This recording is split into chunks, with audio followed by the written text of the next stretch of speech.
Hey everybody, welcome back to Video Game Esoteric Entertaining Series on the Mr. FPJ DE10 Nano Project.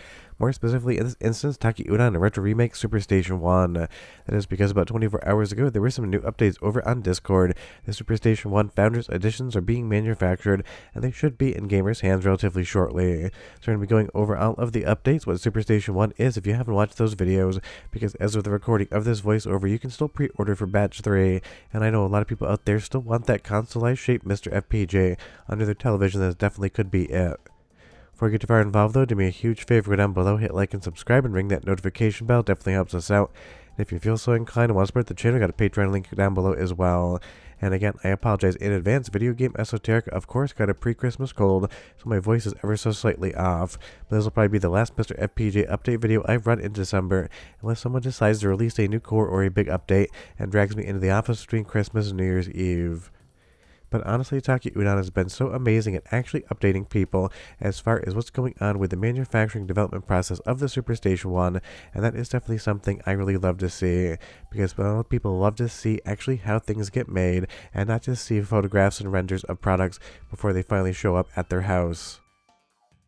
So if we take a look at the photographs that Taki updated on Discord, you're going to see that the entire plastic shell for the SuperStation One, that transparent blue, is 100% made and manufactured, and I think it looks absolutely outstanding and very close color match to what you'd expect it to be. And this is going to be a lot of fun because it's finally hit the manufacturing stage, which means all of the different prototypes of the SuperStation One PCB, all of those reworks to make sure everything was flawless, are complete. You can see here some actually manufactured or at least in progress units. That little cord dangling out of the front looks to be a Wi-Fi antenna for some updates in the future. And honestly, this is a ton of fun because I love the behind the scenes manufacturing photos. I think a lot of people feel really confident in a product like SuperStation One because they've been taken along for the ride the entirety of the process, from the initial concept photographs all the way through the bare PCBs to the manufacturing stages. And that really is a fun thing because I think more gamers would get involved in FPJ if they kind of understood exactly what goes into it and how these things get made. It's definitely fun to be able to see behind the scenes, because for me, a lot of times the actual making of things is more interesting than the final result. And you'll see here, apparently they're going to be shipping a lot of product because they have a metric crap ton of cardboard boxes ready to go. Not the most exciting photo, but it kind of shows the quantity and what they're actually manufacturing and what they'll be shipping out shortly. I'm sure a lot of people are going to be stoked to finally get this thing, but I am still curious about that Mr. FPJ handheld. Hopefully after SuperStation 1 is out the door, that's something we'll see in 2026, because the one thing I don't like about Mr. FPJ is I can't take it with me and play it on the train when I'm traveling around Chicago. And you'll see here there's also some photographs of the boxes going to be shipping in. And this was something that actually came out maybe like 4 weeks or so ago, but I was just so busy with other videos and never got around to making an update. And I will say, I absolutely love how this is basically just trying to be that PlayStation 1 box that you got under the Christmas tree back in the day. And I have no idea if any of these things are going to be showing up before Christmas. I don't really have a timeline, but it's kind of interesting that both the Analogue 3D as well as SuperStation 1 are coming out right around Christmas time, just like you would have gotten one back in the day as a gift from your parents or family members. It kind of feels like the 90s are repeating themselves all over again, except in 2025 with some brand new hardware. And that, again, to me, is just absolutely entertaining and amazing. And I know a few people have been asking, why have I not been running updates about Taki Udon's delays? I did mention it in one video, but yes, I do treat it differently than Analogue 3D, and I will explain why that is in the video. I want everyone to be successful, but when you hit a delay and effectively communicate with your audience as to the whys and how it's being rectified, I don't really find any issue with that whatsoever, and it doesn't really feel like a need to update from me. I just wish Analogue would actually communicate with their buyers when delays happen as to the exact reason, because that last Analogue email saying things are delayed kind of felt like AI. But a few people have been asking me that question, so I figured I'd give you guys the answer. And again, it's going to be interesting whether you bought the dock or not, just to actually play around with this thing. But I do love that it's getting CD media reading, and that is going to be a fun party trick, because again, a lot of people still love to use their original media, as we've seen with something like Analogue 3D. I've seen a lot of comments, people saying, well, I love the Mr. FPJ core, but I want to use my original carts. And that is totally fair. People have all sorts of different ways they want to play games, so however you want to play them, really there isn't a wrong answer.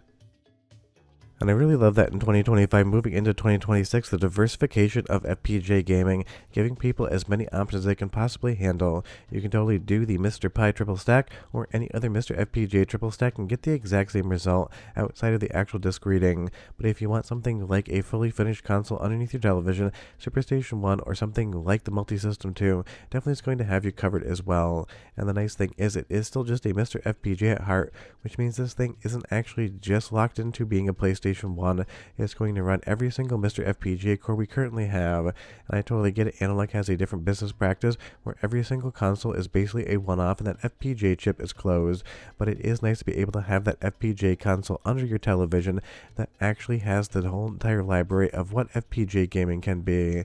And Taki has displayed different examples of what the UI is going to look like as well, and it'll be fun when I get my review unit to go over all of that, because I would say the number one request I get, having made FPGA gaming videos for damn near the last 5 years now, is people want a really nice looking UI when they're playing around with their games.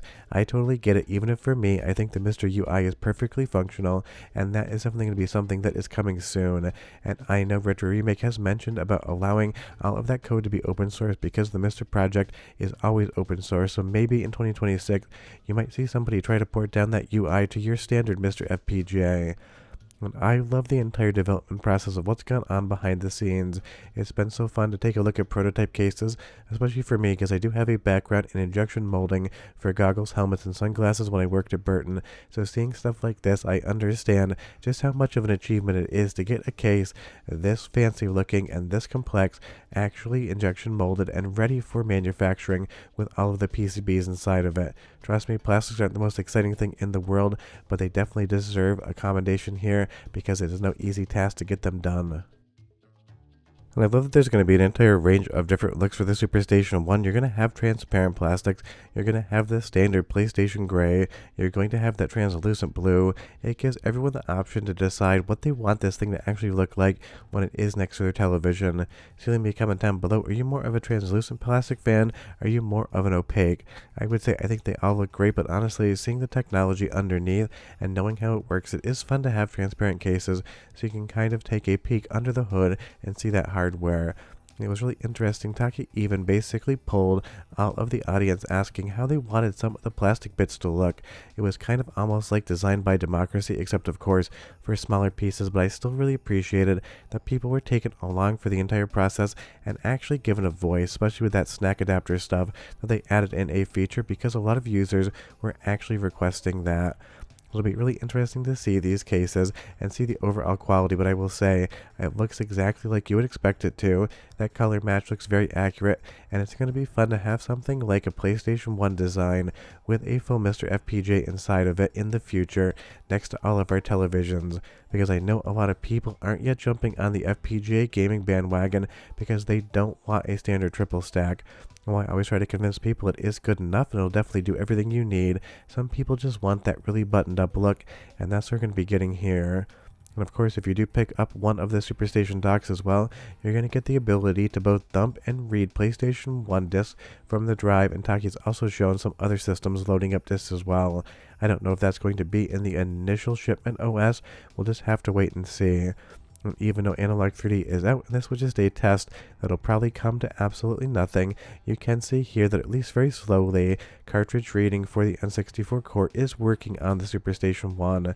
So hopefully sometime in the future, and again no guarantee, it'll be able to actually have a cart reader somewhere, and this speed will increase so you can use your original N64 carts with Robert or FPGA Zoom Spass's Mr. FPGA N64 core.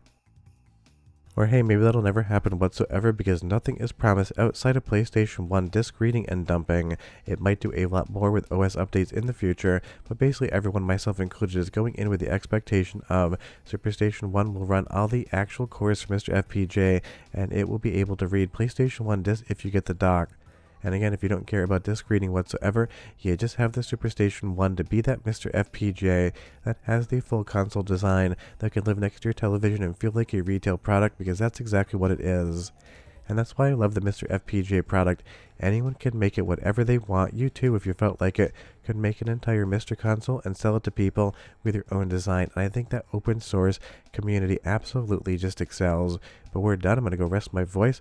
Hope you guys enjoyed the video, and I'll see you next time. Bye bye.